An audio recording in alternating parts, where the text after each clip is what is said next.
tous. On va voir aujourd'hui un point important dans PrestaShop et d'ailleurs qui est récurrent sur d'autres CMS, c'est les spams. Donc là, aujourd'hui, j'ai publié un article sur mon blog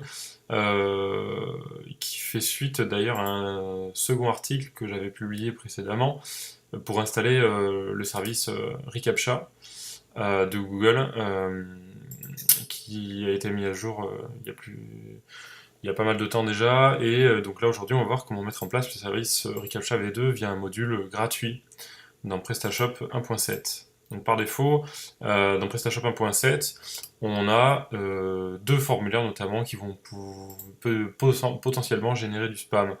On a le formulaire donc de création de compte, voilà, et on a un deuxième formulaire qui est le formulaire de contact, qui vont potentiellement générer des emails indésirables et qui vont éventuellement vous faire perdre du temps et du temps que vous auriez pu consacrer à créer du contenu, à générer des actions commerciales, etc. Donc à générer des ventes.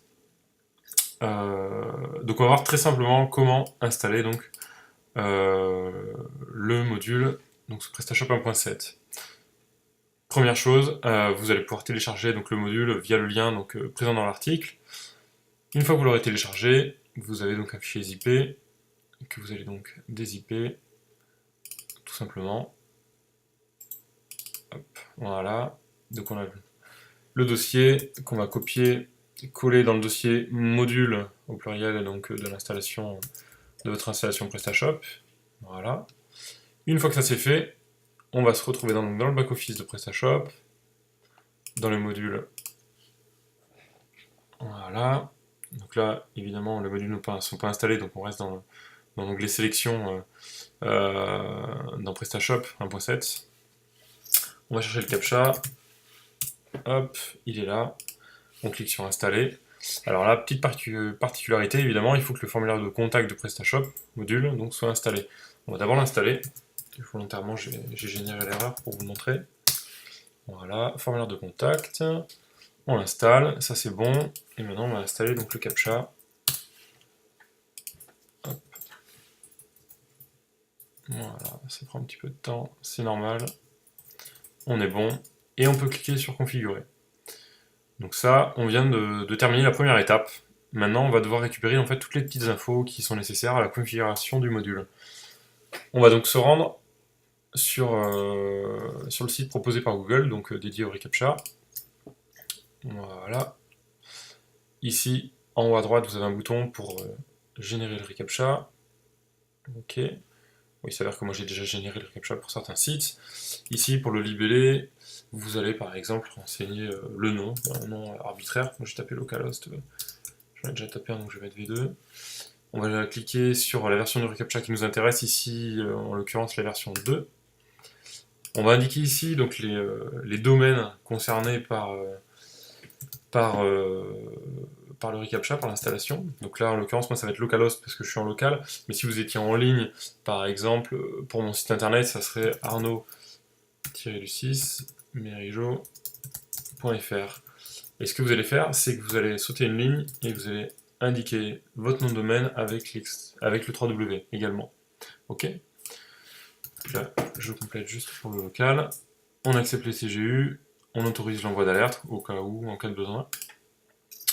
On valide. Et à présent, on obtient donc des informations qui nous intéressent ici. La clé du site et la clé secrète.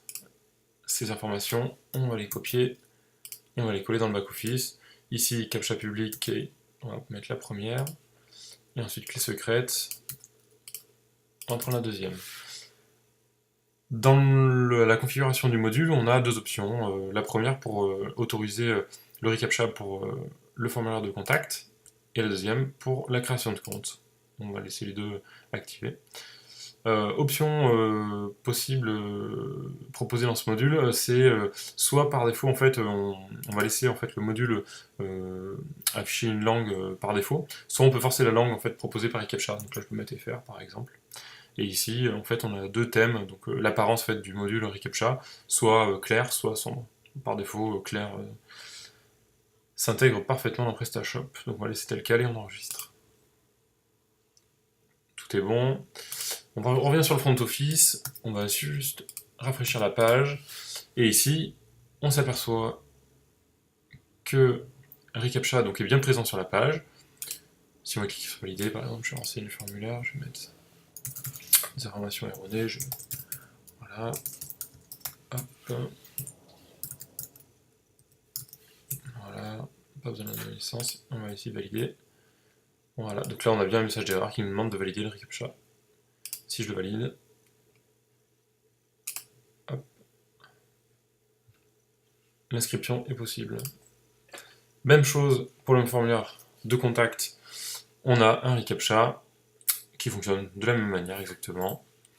Petite précision que j'ai indiquée dans l'article que j'ai rédigé sur le blog, on a ici en fait un affichage à droite du reCAPTCHA parce que j'ai indiqué ici, je vous montre, dans le dossier du thème, donc dans le dossier classique, dans le dossier assets, CSS et dans le fichier exactement custom, CSS, que j'ai ouvert ici, j'ai indiqué ici une portion de style qui va notamment permettre, alors là j'ai deux lignes en fait qui vont permettre de placer l'élément ici, le reCAPTCHA sur la droite, bien aligné avec le bouton envoyer, comme ça c'est plus propre.